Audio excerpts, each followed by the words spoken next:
Hi and welcome to the Ash Slipover knit along. I am very much looking forward to Monday. I hope you are too. And I thought I'd just say hello and talk about swatching because we are going to start with a swatch party at 6 o'clock on Zoom on Monday evening. Now, if you are saying, do I have to do a swatch? I am not the knitting police. I'm not going to force you to swatch. However, I am here to explain why I think it's important.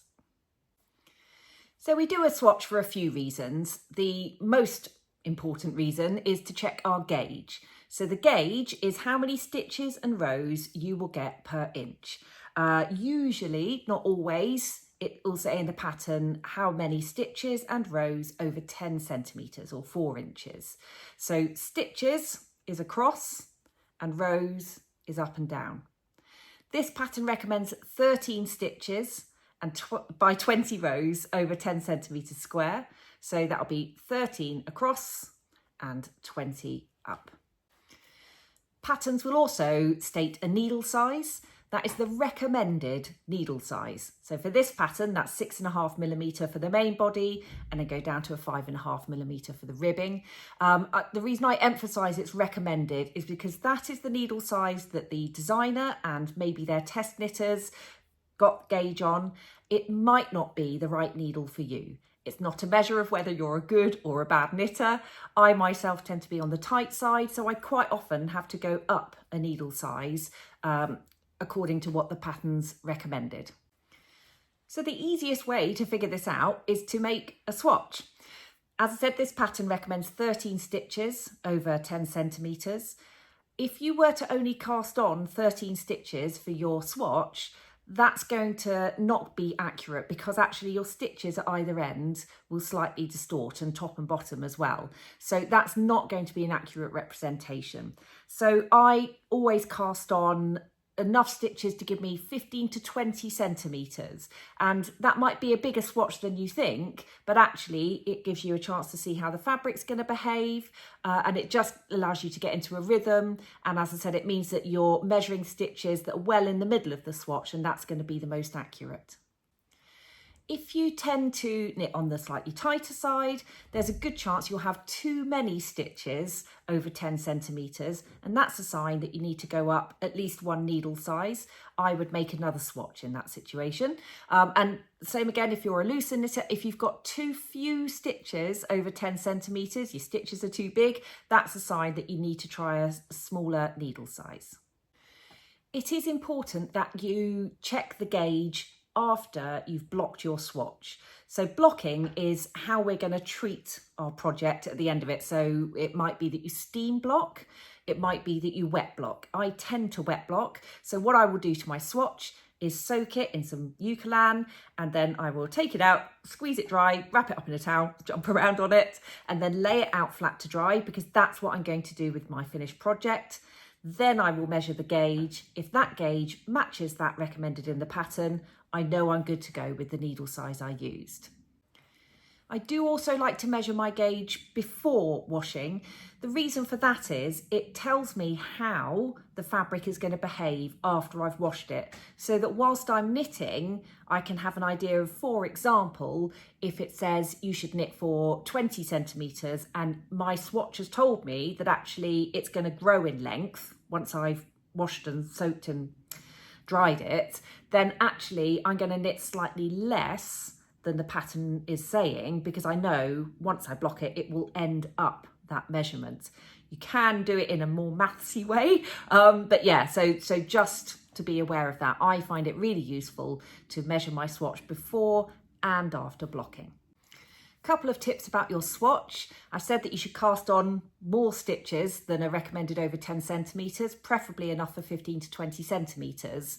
Also make sure your cast on and your bind off are really nice and loose so that your swatch doesn't get pulled in at the top and bottom because that can distort it.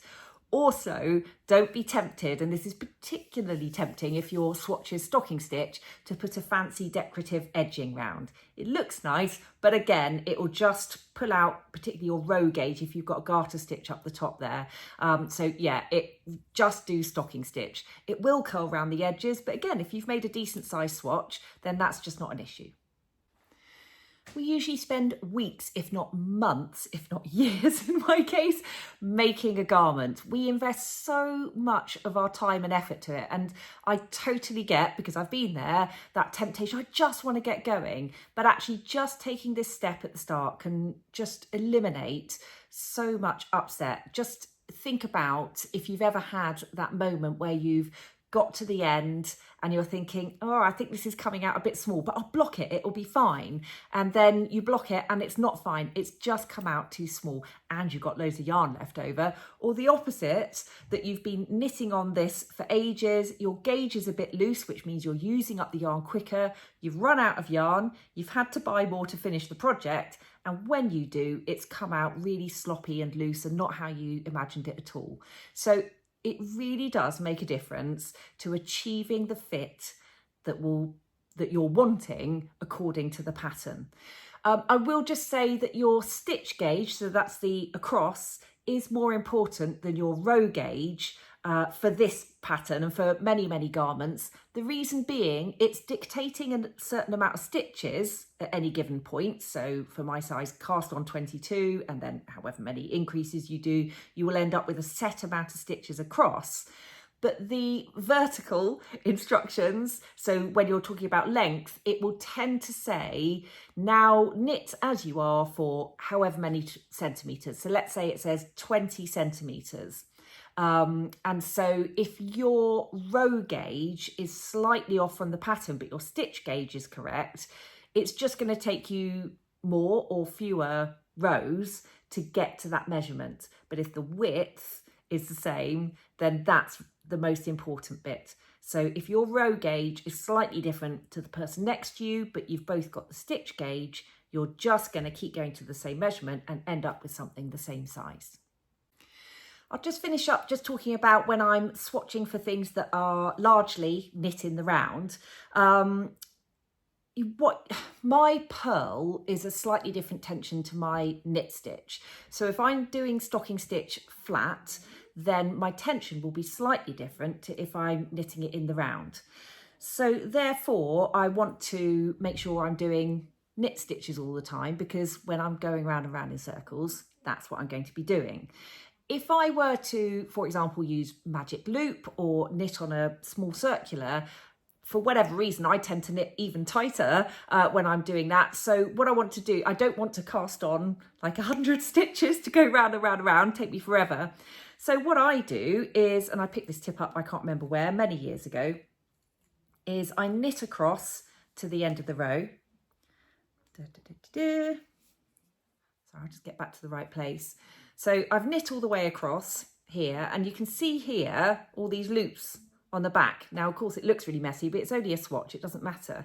So when I get to the end, rather than turning around and purling back, I slide, and you will need a circular for this, my stitches back to the other needle tip, pull the yarn across there nice and loose, otherwise it's going to get all caught up, and then just knit across again. And that means I'm doing all knit rows without having to do some sort of massive, massive sample. So just thought I'd explain what all this mess is at the back.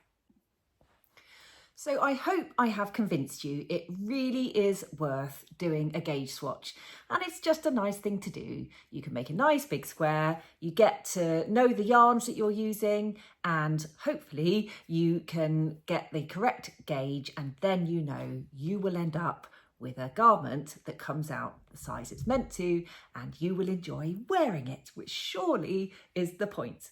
Any questions, just drop me an email. Can't wait for Monday. Bye.